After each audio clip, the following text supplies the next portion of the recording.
So the same people, Tom Rocky Stone from Milwaukee, they like what I did with Vern. I told them, I said, if you got anything else, I'm willing to get myself out there. Despite being a star in Memphis for the summer, I guess I'm not a star in the real wrestling world. So he said, would you like to do TV for Vern?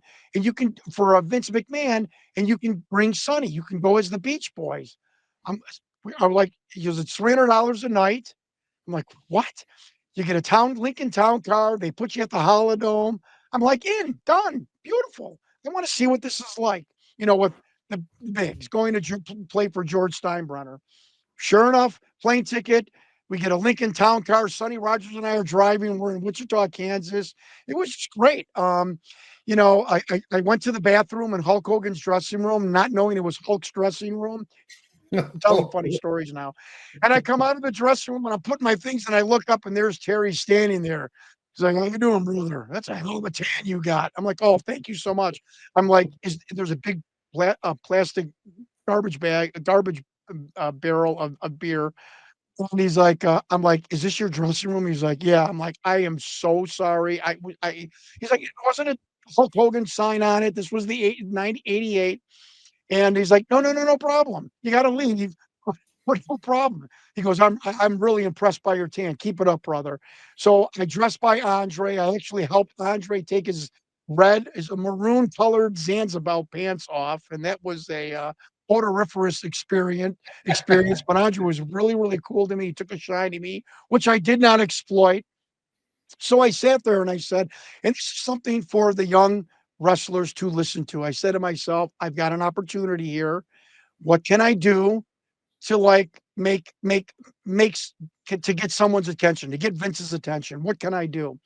And I was wrestling Ted DiBiase, and I remember Bobby Heenan, like in '81, he was Irish whipped into the corner, and he did a backflip. Ladies, you think you're the first high flyer, hardcore? Bobby Heenan was. He did a backflip over the top rope, hand on the apron, feet on the floor. Incredible. And I'm like, I've never done it before. Fuck it. If I break my back, I break my back. So DiBiase and I get together. We're going to go 3 minutes. Ted, totally cool. Virgil standing there. And I said, Ted, I really want to get Vince's attention. I want you to Irish rip me, and I'm going to leap backwards over the top rope.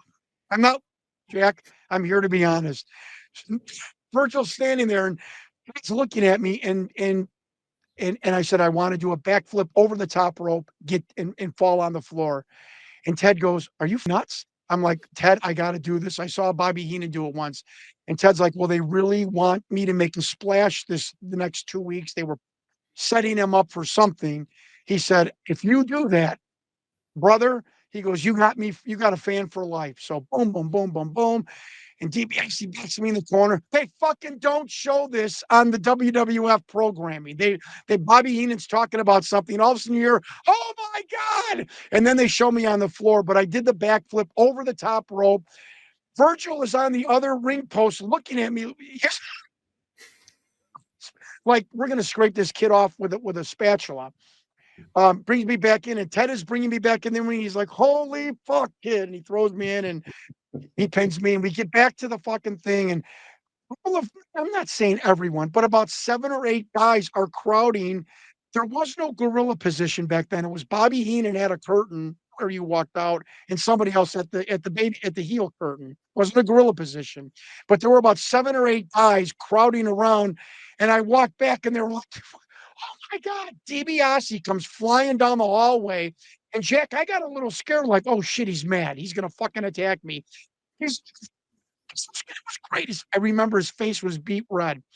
He's like, fuck, oh my God, fantastic. Thank you, thank you, thank you, thank you. It was incredible.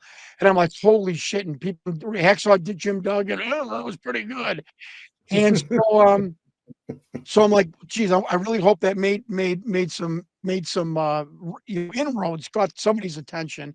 In the next match I had against Dino Bravo, and I'm all in the back, and it was the second TV taping, and Jesse Ventura is standing there. Him and I, that's it, in the back of the Wichita Arena, which is weird because the only two I'm not bragging, folks, the only two wrestlers that ever ran for governor are me and Jesse Ventura. That was a little weird that it was just him and I. And he had this royal blue Bahama two-piece suit on with a white shirt and this big Bahama hat with the sash coming down, cowboy boots. He looked like he was about 6'7", and he's going like this, and he's got tobacco in his mouth with that freaking chin, and he's looking at me. He goes, "You do that move often?" And I'm like, "No, first time." And he goes, "Make it your last." Like, am I in trouble? He goes, no. He goes, if you want to last in this business physically, make it your last time. Like, okay, duly noted. Anyways, fast forward. I'm bumping and bumping. Sonny Rogers and I all over the match. And the next night in Topeka, between tapings, just being honest, Vince McMahon's making his way down the locker room. We were all out in the aisle in the corridor dressing. And he said, "Can I speak to you for a minute?" It's a pretty big guy. And he took me aside by the water cooler. There was a men and women's bathroom. And he said, "You really worked your ass off for me the past 2 nights. I appreciate it. Will you please give your number to Jay Strongbow? And please we'll be in contact." Now you can just hear honky talk, man, the voiceover. Fucking that Strongbow ruined more careers than fucking AIDS. So I so Strongbow was a dickhead. Sorry, I'm being honest. I'm like, Chief, here's my phone number and my name and my phone number. And he's like, Vince really liked you. And I'm like, yeah, Bobby Heenan, you know, also gave me a comment. He goes, Vince liked you. I'm like, okay, great. They never called me. And they listened to the Milwaukee enhancement crew that's saying, don't call Vince. Don't call Vince. He's just going to make you a jobber. And you're 21 years old. Why would you destroy your career? And I'm listening to nobody's tell me about my career instead of calling someone from Buddy Wayne or something, because I know what they would have told me.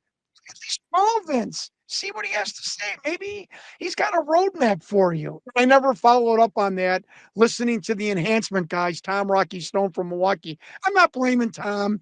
He might have a point, but goddamn, a lot of jobbers that Vince hired under contract did become stars.